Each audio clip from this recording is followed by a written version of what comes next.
ladies and gentlemen. Presenting. Rolling.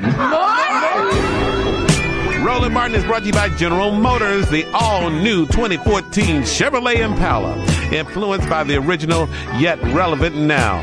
It's an enduring icon that's made to love. Find new roads with the 2014 Chevrolet Impala. Roland Martin from our Washington, D.C. studios. Good morning. Good morning, Tom, Sybil, and Jay. So good to see you guys all this weekend, Saturday, here in D.C. And while we were gathered at the National Mall for the March on Washington rally, in Maryland, there was a survivalist convention, Tom. And it got me to thinking, okay, I wonder, any black survivalists out there? And so I got an email, and Gimbu Kali, who is with the Black Survivalist Network, he says they've been doing this training since 1977. And I said, well, we got to find out, what do they do? So, Gimbu, good morning. So we see these stories, survivalists, storing up canned goods and gas masks and all that kind of stuff like that. Is that what you guys do, training people to be ready for the end of the world or somebody taking over the United States? Well, what we want to train people for is any kind of emergency.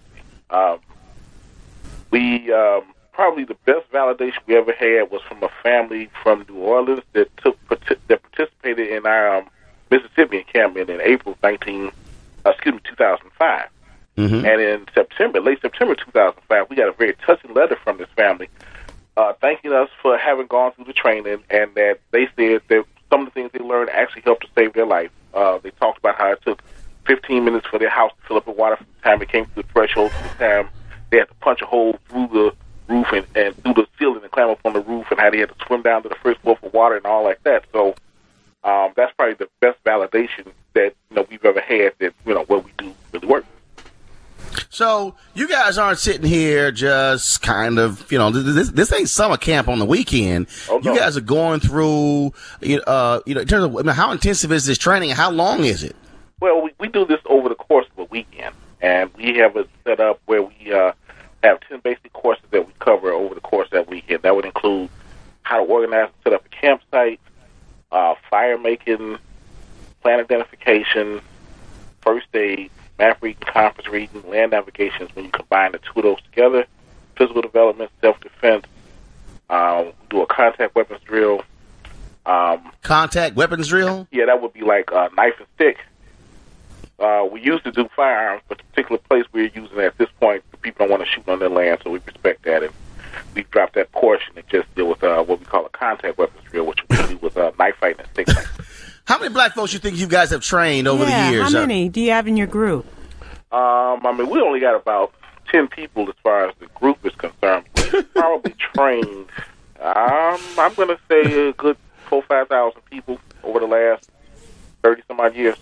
Okay, so how long can you last? How long can you last? Beg pardon? How long can you last if something goes down? You're a survivalist and you have food and everything stocked up for how long? Well, I try to have 3 to 6 months supply on hand in terms of food, water, and other perishable, things like that. You can survive for 6 months. 3 to 6. 3 to 6 months. Right, And then you can live off the land, too?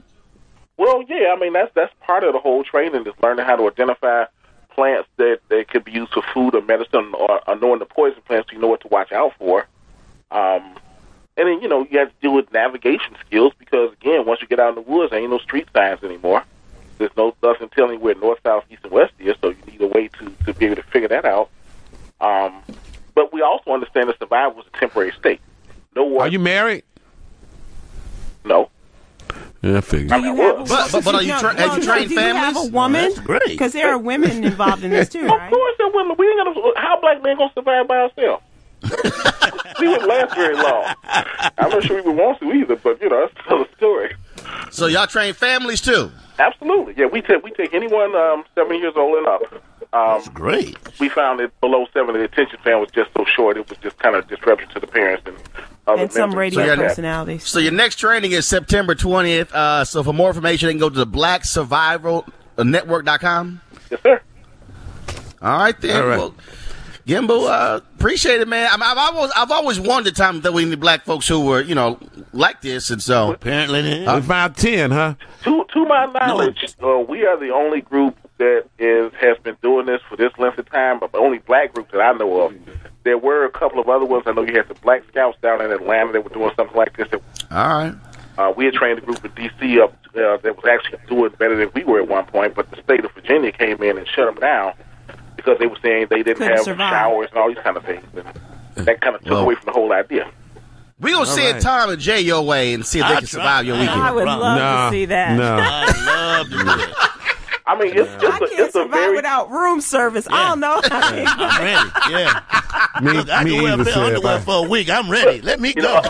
Again, we started this because we understood that black people could get caught in a Hurricane Katrina type situation, and I think again they left us to die.